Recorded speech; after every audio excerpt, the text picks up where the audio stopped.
maxaa xal u ah ilmaha yar hadday diidaan cuntada? Waxaan kuu soo gudbin doonaa dhowr tallaabood oo kaa caawinaya inaad arrintaas xal u heshid. Qodobka koowaad, xaddiga cunto ee aad siinayso ilmaha. Cunto intee le'eg baad siinaysaa ilmahaaga? Waalidka badankiisa waxaa murug ku haysa inuu ilmahooda cunay cunto ku filan iyo in kale. Waa muhiim inaad xasuusnaato inay carruurtu kala duwan yihiin oo aad ka fogaato inaad ilmahaaga barbar dhigto ilmo kale ama ilmo saaxiibta. Haddii ilmahaagu uu korayo, miisaankiisana kordhayo, sidoo kale uu saxaroonayo oo uusan wax cillad ah aysan jirin, ilmahaas waxay u muuqataa inuu qaato cunto ku filan. Ilmaha yar waxay leeyihiin awood ay ku qiimeyn karaan cuntada ay cuni karaan intay le'eg tahay, oo intaas ka badan aysan sii cuni karin. Haddaba ma ahan inaad ku qiimeyso cuntada uu ilmahaagu cunay intay le'eg tahay, oo aad istiraahdo hadduu cunto yar cunay inaad moodo in appetite-ku ka xiran yahay ama uu cuntadii diiday.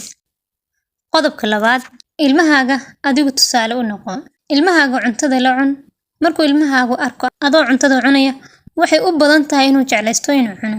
Waxaa fiican inaad mar ilmaha afka u geliso, marna adiga afka gashato, adoo u xisaabinaya oo dhahaya markaan waa keygii, markaad isaga afka u gelinaysidna waa markaagii. Si aad kor ugu qaaddo dareenka ilmaha, agana fogaato inaad ku canaanato cuntada. Qodobka saddexaad, haddaan u gudubno, xilliga aad ilmaha cuntada siinayso, ahaw qof degan oo aan qaylinayn. Qaylada iyo xasilooni la'aantu waxay yaraynaysaa fursadda ilmaha cuntada ku cuni lahaa, oo dareenkaaga ayaa saameynaya. Badanaa waxaad aragteen haddii ilmaha adoo cunno ama caano siinaya aad qof kale u qayliso ama ku qayliso, way joojinayaan cunidda ama cabidda. Dareenka ilmuhuna wuxuu u muuqdaa mid aan fariirsan ama si yaaban. Qodobka afaraad, jadwal ha kuu lahaadaan cuntada iyo caanaha waqtigaad siinayso. Waqtigaad siinayso cuntada, caanaha iyo cuntada fudud, waqti fiican ha u kala dhexeeyaan si uu u helo ilmuhu appetite uu ku cuni karo, adigana aad u ogaato in ilmaha appetite-kiisa fiican yahay. Qodobka shanaad, inaad ku celceliso ama si joogtayso.